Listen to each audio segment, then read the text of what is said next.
नमस्कार। आपका अखबार के YouTube चैनल पर आपका स्वागत है। मैं हूं प्रदीप सिंह। देश इस समय बहुत बड़े खतरे से गुजर रहा है। देश का जनतंत्र खतरे में है और आप समझ लीजिए कि इतना बड़ा संकट हो तो हमारे देश की विपक्षी पार्टियां जो देश की हालत को लेकर इतनी चिंतित रहती हैं, इतनी परेशान रहती हैं, देश में ख़त्म होते जनतंत्र को लेकर इतनी परेशान रहती हैं, वो भला कैसे एक ना हो। तो 19 पार्टियां एक साथ आ गई। अब आप पूछेंगे मुद्दा क्या है, ऐसा क्या हो गया कि देश खतरे में आ गया, देश का जनतंत्र खतरे में आ गया और बड़े संकट में पड़ गया देश। मामला सिर्फ इतना है कि संसद का नया भवन बनकर तैयार है। 28 तारीख रविवार 28 मई को प्रधानमंत्री नरेंद्र मोदी उसका उद्घाटन करने वाले। तो देश संकट में इसलिए आ रहा है कि प्रधानमंत्री उसका उद्घाटन करने जा रहे हैं। अगर ये उद्घाटन विपक्ष के मुताबिक राष्ट्रपति द्रौपदी मुर्मू जी करती तो देश में कोई संकट नहीं आता, देश का जनतंत्र सुरक्षित रहता। तो हवाला दिया जा रहा है संविधान का कि देखिए राष्ट्रपति जो है वो संसद के लिए जिम्मेदार होता है, संसद का संचालन उसके निर्देश के अनुसार होता है, संसद का सत्र राष्ट्रपति बुलाते हैं, सत्रावसान करते हैं, जो बिल पास होता है उसको मंजूरी देते हैं। ये सब बातें सही हैं, लेकिन इसमें संसद भवन के उद्घाटन का मामला कहाँ से आया? और अगर संविधान में ये सारी व्यवस्थाएं थीं तो 21 अक्टूबर 1975 को श्रीमती इंदिरा गांधी, जो उस समय देश की प्रधानमंत्री थी, उन्होंने पार्लियामेंट एनेक्सी का उद्घाटन क्यों किया था? और 15 अगस्त 1987 को संसद की लाइब्रेरी का, पुस्तकालय के भवन का शिलान्यास राजीव गांधी ने क्यों किया था? अब सवाल यह है कि क्या प्रधानमंत्री का पद कॉन्स्टिट्यूशनल पोस्ट नहीं होता, कांग्रेस के मुताबिक नहीं होता, अगर गांधी परिवार का नहीं है वो व्यक्ति? अगर गांधी परिवार का है तो सब कुछ संविधान सम्मत है। अगर गांधी परिवार से नहीं है तो इसके लिए संविधान को देखा जाना चाहिए, परखा जाना चाहिए और उसके बाद तय होना चाहिए कि इसकी इजाज़त है कि नहीं इस व्यक्ति को, वो प्रधानमंत्री हो चाहे राष्ट्रपति हो। जिस राष्ट्रपति के चुनाव का विरोध किया और उस समय याद नहीं आया कि वो आदिवासी समाज से आती है, आज 19 पार्टियों को याद आया कि अरे हमारी राष्ट्रपति तो आदिवासी समाज से आती हैं और उनसे उद्घाटन न कराना तो पूरे आदिवासी समाज का अपमान है। ये वही लोग हैं जो उनका चुनाव में विरोध करते रहे, चुनाव के बाद विरोध करते रहे और अभी हाल ही में इसी साल फरवरी महीने में 1 फरवरी को जब संसद का बजट सत्र शुरू हो रहा था तो परिपाटी है कि राष्ट्रपति संसद के दोनों सदनों को संबोधित करती है। उस संबोधन का बहिष्कार किया 2 पार्टियों ने। किसने? आम आदमी पार्टी और BRS यानी भारत राष्ट्र समिति, जो तेलंगाना की पार्टी है, KCR की पार्टी। इन 2 पार्टियों ने बहिष्कार किया, लेकिन उनका बहिष्कार किसी विपक्षी दल ने नहीं किया। उनसे विपक्षी दलों के बाकी दलों ने नहीं कहा कि आप गलत कर रहे हैं।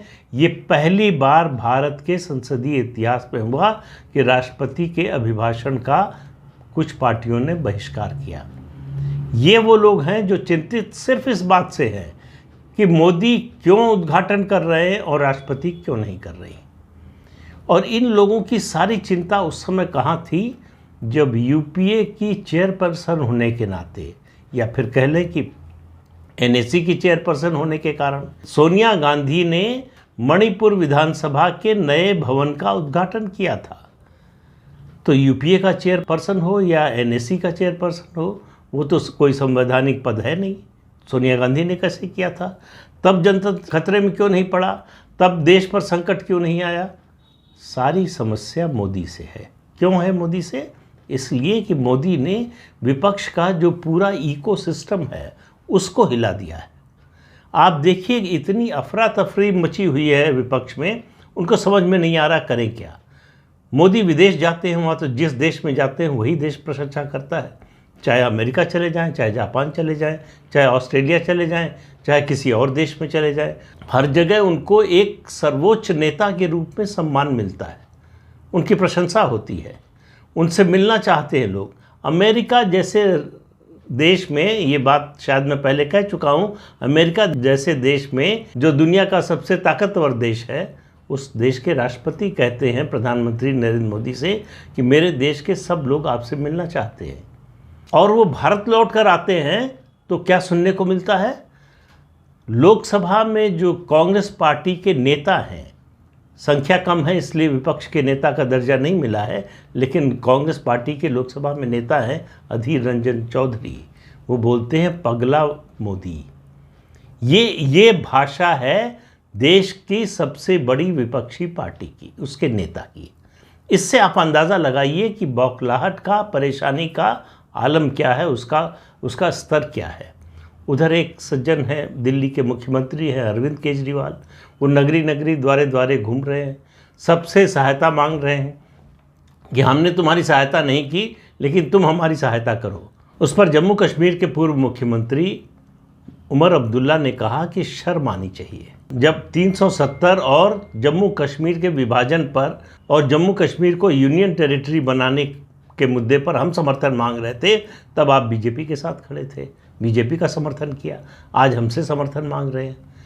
तो इस समय सबसे मिल रहे हैं अरविंद केजरीवाल, जहां भी जा सकते हैं, उद्धव ठाकरे उनको बचा लें, शरद पवार बचा लें, जो बचा ले उसके पास जा रहे हैं। क्या कि जो अध्यादेश लेकर केंद्र सरकार आई है वो संसद से पास न होने पाए। अब उनको कौन बताए कि संसद से पास होने से उसे कोई रोक ही नहीं सकता। जितनी संख्या चाहिए, खासतौर से राज्यसभा की बात करें, उतनी संख्या भारतीय जनता पार्टी एनडीए के पास है। इसका इंतज़ाम करने के बाद ही वो अध्यादेश आया है, इस गलतफहमी में है। जब इससे बहुत कम संख्या थी तब 2/3 बहुमत से जो है प्रस्ताव पास करा लिए, लोकसभा से भी और राज्यसभा से भी। तो दूसरी तरफ कांग्रेस पार्टी, राहुल गांधी का कहना है कि ये राष्ट्रपति का बहुत बड़ा अपमान है, मोदी को इसका उद्घाटन नहीं करना चाहिए।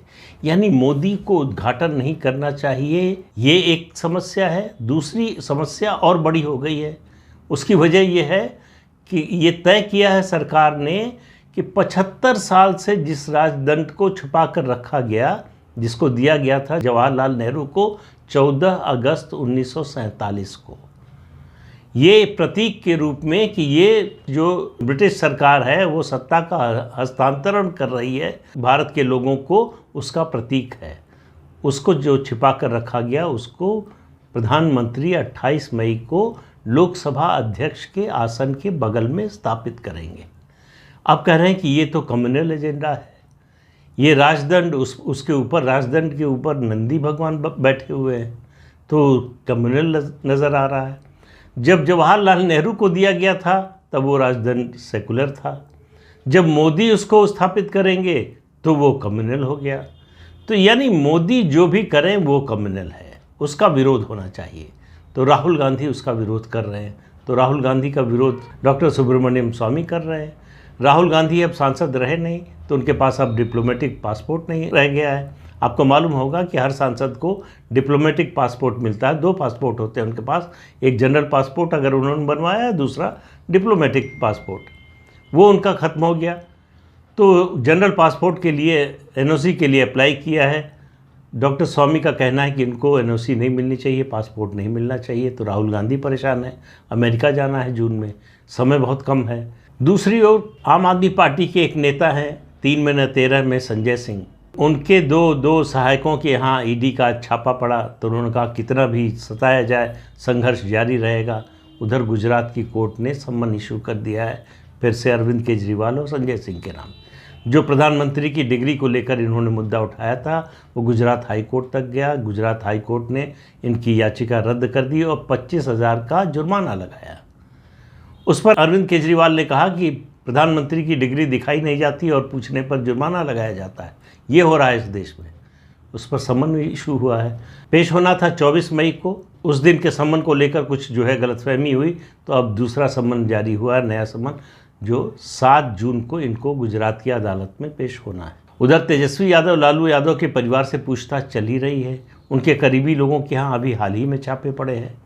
तो पूरा विपक्ष का जो इकोसिस्टम है वो हिला हुआ है। उनको समझ में नहीं आ रहा है कि क्या बचाएं और क्या करें, क्योंकि अपने परिवार की संपत्ति बचाएं, अपने परिवार के लोगों को जेल जाने से बचाएं, या चुनाव में जो है वो अपने उम्मीदवारों को लेकर चिंता करें, या चुनाव लड़ने के बारे में चिंता करें, चुनाव जीतने की कोशिश करें क्या, एकता करें कि न करें, एकता की बात होती है, एक बार आम आदमी पार्टी को कांग्रेस पार्टी बुलाती है, एक बार नहीं बुलाती है।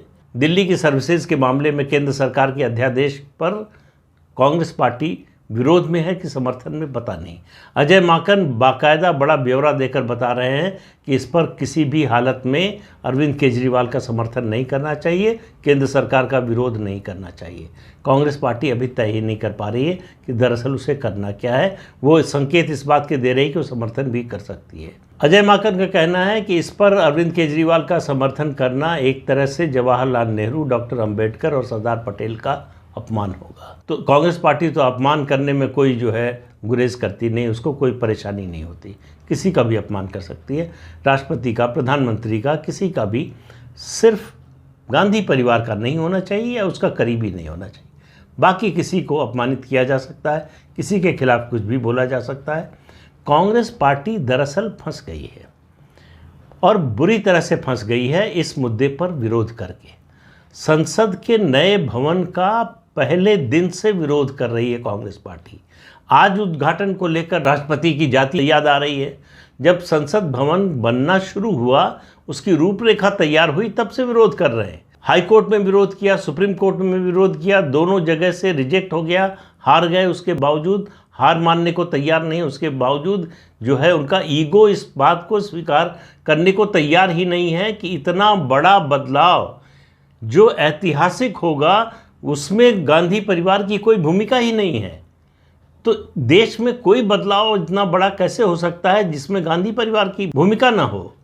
ये बात उनके गले के नीचे नहीं उतर रही है। और उनके साथ साथ तमाम विपक्षी दल हैं, उनके सामने एजेंडा एक ही है, मोदी और बीजेपी का विरोध करना है। किसी भी हालत में, किसी सूरत पर, किसी मुद्दे पर, किसी भी समय और किसी भी जगह पर विरोध, विरोध और सिर्फ विरोध, इसके अलावा कुछ नहीं। कारण की ज़रूरत नहीं है, उसके लिए तर्क की ज़रूरत नहीं है। अगर मोदी सरकार कुछ कर रही है तो उसका विरोध होना चाहिए, बात खत्म। सिर्फ एक मुद्दा है और इसी मुद्दे को लेकर विपक्ष जो है वो लोकसभा चुनाव में जाना चाहता है। जनता सब कुछ देख रही है। संसद का नया भवन बन रहा है, ये एक ऐतिहासिक क्षण है और वो स्वतंत्रता संग्राम सेनानी वीर सावरकर के जन्मदिन पर उसका उद्घाटन हो रहा है। एक साथ दो दो अच्छी बातें हो रही हैं। उसका स्वागत करने की बजाय, उसका जश्न मनाने की बजाय उसका विरोध हो रहा है, उसका स्यापा किया जा रहा है। असल में समस्या ये है कि इन लोगों को लग रहा है कि आखिर मोदी को इसका श्रेय क्यों दिया जाए। मोदी ने काम कराया, चलिए ठीक है, सरकारें काम कराती रहती हैं, लेकिन मोदी को श्रेय नहीं मिलना चाहिए। 75 साल में कोई और क्यों नहीं कर पाया, इसका कोई जवाब विपक्षी दलों के पास नहीं है। नए भवन की बात लंबे समय से चल रही है, नरेंद्र मोदी के प्रधानमंत्री बनने से बहुत पहले से, लेकिन उसकी न तो कोई तैयारी, न उसकी कोई रूपरेखा बनी, न उसकी दिशा में कोई कदम उठाया गया। जो कर रहा है उसको रोकने की कोशिश हो रही है, हर कदम पर अड़ंगा डालने की कोशिश हुई। जब उसको बनने से रोक नहीं पाए तो अब उद्घाटन का विरोध हो रहा है। देश की सबसे बड़ी पार्टी, विपक्षी पार्टी, अगर संसद के नए भवन के उद्घाटन का विरोध कर रही है तो आप समझिए कि जनतंत्र को कौन ख़त्म कर रहा है, जनतंत्र को कौन लज्जित कर रहा है, कौन जनतंत्र की अवमानना कर रहा है।